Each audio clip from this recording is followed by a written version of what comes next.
भारतीय जनता पक्षातून नगराध्यक्ष पदाचे इच्छुक उमेदवार विक्रम यशवंत शेठ साबळे यांचे सर्वत्र कौतुक। खोपोली नगरपरिषदेची निवडणूक कोणत्याही क्षणाला जाहीर होऊ शकते, त्यामुळे राजकीय क्षेत्रातील वातावरणाचे चित्र आगळे वेगळे पाहण्यास मिळत आहे।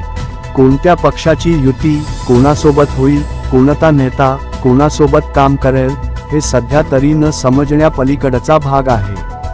अजित पवारांची राष्ट्रवादी भारतीय जनता पक्षाला पाठिंबा देणारा शिंदे शिवसेना RPI सोबत काम करणार की महाविकास आघाडी एकत्र येऊन एकमेकांना सहकार्य करून निवडणूक लढवणार, याबाबत शहरात उलटसुलट चर्चा ऐकण्यास मिळत आहे। खोपोलीतील महाराजा मंगल कार्यालयात झालेल्या संवाद मराठी लाईव्ह न्यूजच्या वर्धापन दिन सोहळ्यात एकाच व्यासपीठावर विविध राजकीय नेते उपस्थित होते। याचबरोबर खोपोली नगराध्यक्ष पदासाठी 4 इच्छुक उमेदवार पाहण्यास मिळाले।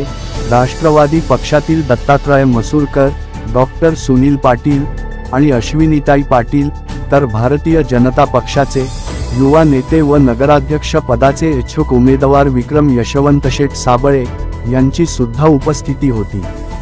यावेळी आयोजित करण्यात आलेल्या सोहळ्यात महत्त्वाचे म्हणजे संवाद मराठी लाईव्ह मार्फत विक्रम यशवंत शेठ साबळे यांचा सन्मान राष्ट्रवादीचे जिल्हा अध्यक्ष सुधाकर घारे यांच्या हस्ते करण्यात आले। त्यामुळे कार्यक्रमाला उपस्थित नागरिकांच्या तोंडी विक्रम साबळे यांच्या नावाची जोरदार चर्चा ऐकण्यास मिळाली।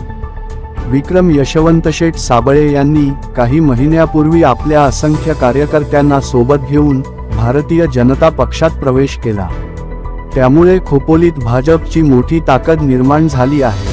भाजप मागील निवडणुकीत 2 नंबरचा पक्ष होता, त्यात साबळे यांच्या पक्षप्रवेशाने खोपोलीत भाजप आघाडीचा पक्ष झाला आहे। त्यामुळे येत्या निवडणुकीत भाजपचा नगराध्यक्ष निवडून येईल अशी चर्चा सुरू आहे।